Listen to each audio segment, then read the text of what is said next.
皆さん、こんにちは。ゆうです。今回の動画では、東京でのサイクリングについて紹介したいと思います。観光で東京に訪れる人は、バスや電車で移動する人が多いと思いますが、もし次回東京に来たら、自転車で街を巡ってみてはいかがでしょうか。東京は皆さんご存知の通り大都市です。東京の中にたくさんの街があって、いろいろな建物が密集しています。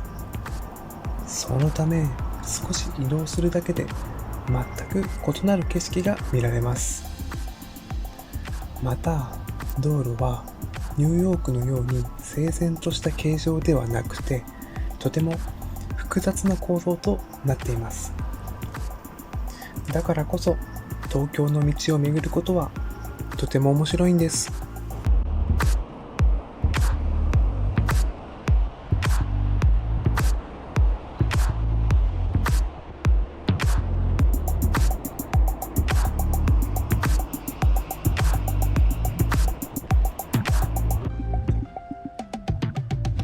さらに東京は地形の起伏が激しく、坂が多いです。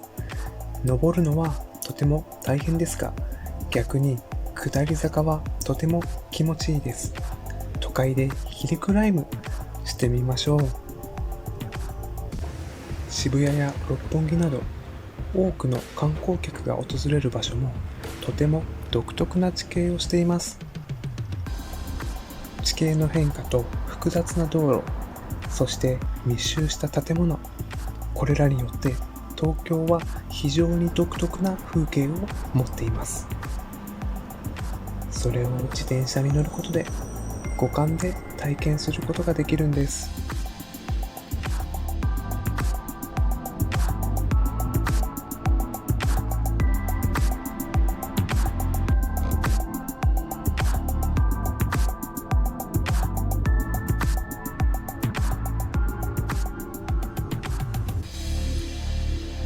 ということで、今回は東京サイクリングについて紹介してみました。